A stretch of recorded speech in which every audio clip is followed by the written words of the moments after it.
Existe uma máquina viajando pelo espaço a quase 700 mil quilômetros por hora. É a Parker Solar Probe, a nave mais rápida que a humanidade já construiu. Em sua velocidade máxima, ela poderia sair de Brasília e chegar a São Paulo em menos de 5 segundos. Antes que você conseguisse dizer o nome completo da missão, a viagem já teria terminado. Parece rápido o bastante para alcançar qualquer lugar. Mas coloque a Parker diante de um único ano-luz, e toda essa velocidade praticamente desaparece. Mesmo sem parar, sem quebrar e sem diminuir o ritmo, ela precisaria viajar por aproximadamente 1570 anos. E quando finalmente completasse essa distância, a estrela mais próxima ainda estaria muito além de seu alcance. O que existe dentro de um ano-luz para torná-lo tão inacessível?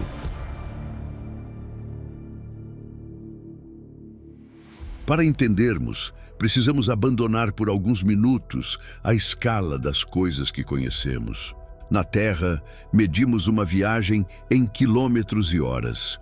Uma cidade pode estar perto, outro país pode parecer distante e a Lua já representa uma separação difícil de imaginar.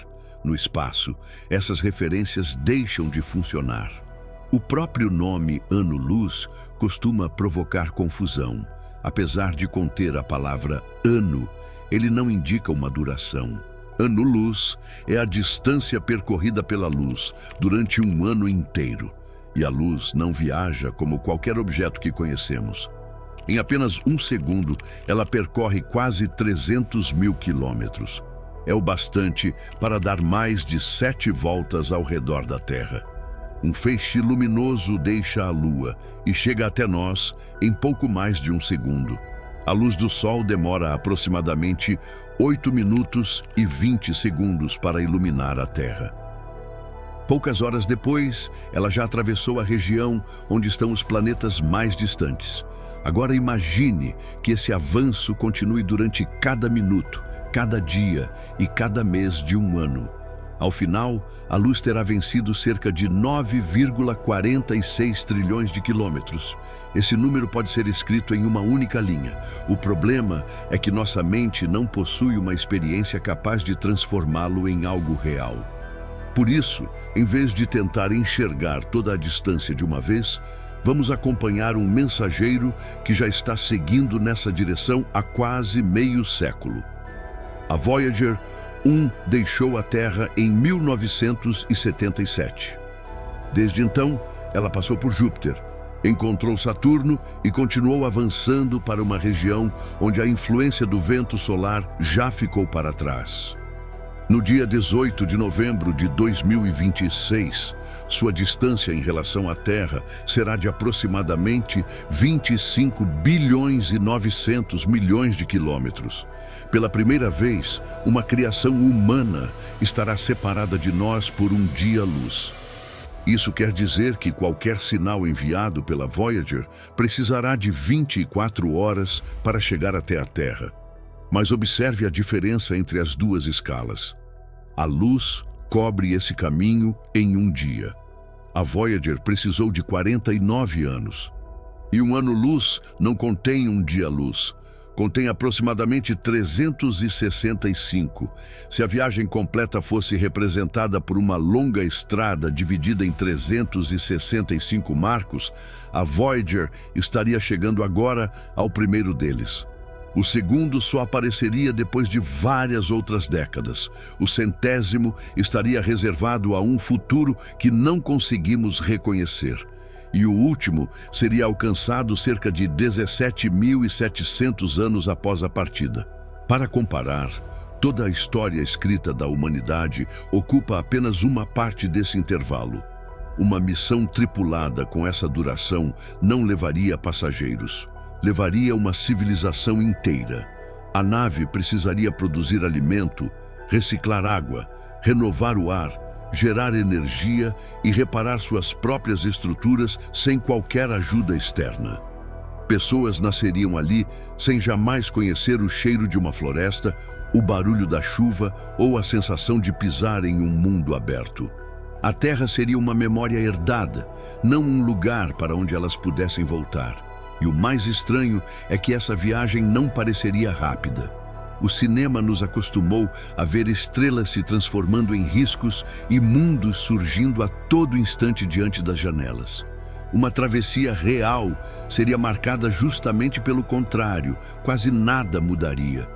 O espaço entre as estrelas possui uma quantidade de vazio difícil de conceber. Durante anos, não haveria planetas próximos, grandes estruturas ou paisagens passando ao lado da nave. O Sol diminuiria lentamente até se tornar apenas mais um ponto entre tantos outros. O destino permaneceria à frente, mas continuaria pequeno demais para revelar qualquer detalhe. Sem uma nova aceleração, ninguém sentiria o movimento. Dentro da cabine, milhares de quilômetros por segundo poderiam ter a mesma aparência do repouso absoluto. O tempo passaria. Os instrumentos registrariam a distância. Do lado de fora, porém, o universo pareceria imóvel. É por isso que a Voyager não pode ser a resposta definitiva. Precisamos voltar à Parker Solar Probe. Seu recorde é de aproximadamente 687 mil quilômetros por hora. Se essa velocidade pudesse ser mantida em linha reta, um ano-luz deixaria de exigir 17.700 anos. Ainda assim, a travessia consumiria cerca de 1.570 anos. E há um problema escondido nesse cálculo. A Parker não alcança seu recorde enquanto foge do sistema solar. Ela acelera quando mergulha no campo gravitacional do Sol. É como uma queda controlada ao redor da estrela. Não podemos simplesmente apontá-la para a próxima Centauri e esperar que continue nas mesmas condições. Para dar um salto verdadeiro entre estrelas, seria necessário outro tipo de nave.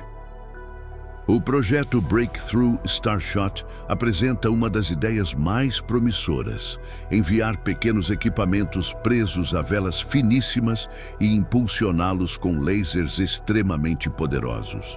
Essas sondas poderiam atingir cerca de 20% da velocidade da luz. Nessa velocidade, a distância de um ano-luz seria percorrida em aproximadamente 5 anos. Uma passagem pelo sistema de Alpha Centauri poderia acontecer pouco mais de 20 anos depois do lançamento. De repente, outra estrela deixaria de parecer um destino para daqui a milhares de anos. Mas não estaríamos enviando astronautas. Cada sonda teria apenas alguns gramas.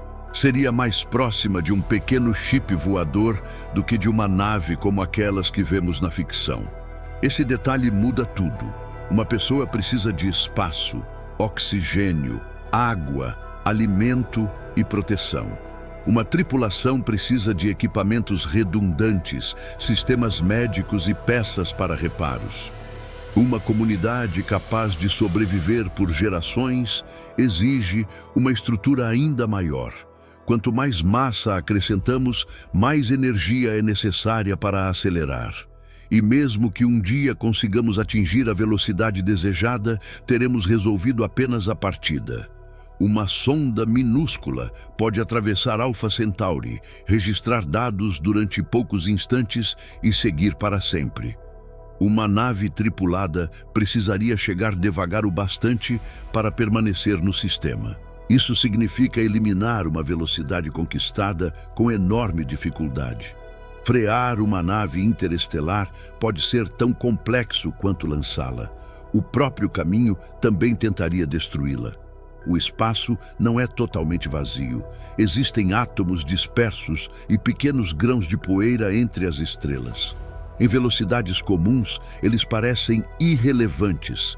A uma fração da velocidade da luz, podem atingir a nave como projéteis. Ao mesmo tempo, a radiação cósmica alcançaria seus ocupantes longe da proteção magnética da Terra. Seria preciso construir uma blindagem pesada, mas a blindagem aumentaria a massa exigiria mais energia e a energia tornaria todo o projeto ainda mais difícil. Agora suponha que, apesar de tudo, a nave consiga completar o primeiro ano-luz. Ao olhar para trás, seus passageiros ainda veriam o Sol, mas não reconheceriam a Terra. Nosso planeta estaria perdido no brilho distante de sua estrela. Até uma conversa simples se tornaria impossível. Uma mensagem enviada para casa chegaria 1 ano depois. A resposta, mesmo transmitida imediatamente, demoraria mais 1 ano para retornar. 2 anos separariam uma pergunta de sua resposta, e depois de todo esse esforço, ainda não haveria um novo Sol diante das janelas. Próxima Centauri está a aproximadamente 4,2 anos-luz de nós. Completar o primeiro ano-luz significaria vencer menos de 1/4 do caminho até a estrela mais próxima. Existe ainda uma possibilidade mais perturbadora. Talvez nem tivéssemos abandonado por completo a vizinhança do Sol. Além de Netuno, de Plutão e do cinturão de Kuiper, os modelos indicam a existência de uma imensa população de corpos congelados conhecida como nuvem de Oort. Jamais observamos diretamente sua estrutura completa. Suas fronteiras são incertas, mas algumas estimativas colocam sua região externa a cerca de 1 ano-luz do Sol, ou até mais longe. Em outras palavras, uma nave poderia atravessar trilhões de quilômetros e ainda encontrar objetos que continuam ligados gravitacionalmente à nossa estrela. Aquilo que chamamos de sistema solar pode ser muito maior do que a região ocupada pelos 8 planetas. E é aqui que a nossa percepção se inverte. Para nós, 1 ano-luz é quase uma sentença de isolamento. Ele supera a duração de uma vida, desafia nossos motores e transforma uma mensagem em uma espera de anos. Para o cosmos, é uma medida pequena. A Via Láctea possui mais de 100 mil anos-luz de diâmetro e reúne centenas de bilhões de estrelas. Mesmo a velocidade da luz precisaria de mais de 100 mil anos para atravessá-la de uma extremidade à outra. Nossa jornada imaginária não teria conquistado a galáxia. Ela mal teria atravessado o quintal de casa. Talvez esse seja o aspecto mais assustador do universo. Ele não precisa esconder seus mundos atrás de paredes ou proibir nossa passagem. Basta separar cada destino com uma quantidade quase incompreensível de espaço vazio. Mesmo assim, a Voyager continua avançando. A Parker continua tocando os limites da velocidade e cientistas continuam tentando transformar ideias improváveis em tecnologias reais. Não porque a distância tenha diminuído, mas porque a humanidade nunca aceitou que o horizonte observado por uma geração deveria permanecer intocado pela seguinte. Agora, imagine uma nave que só chegará a outra estrela milhares de anos depois de sua partida. Você não veria o destino. Seus filhos também não. Mas uma geração distante poderia terminar a viagem que você decidiu começar. Você embarcaria mesmo assim? Escreva nos comentários o que faria. E se você quer continuar viajando pelos lugares mais extremos e misteriosos do universo, inscreva-se no canal e acompanhe os próximos documentários. Este é o último horizonte, além do que conhecemos.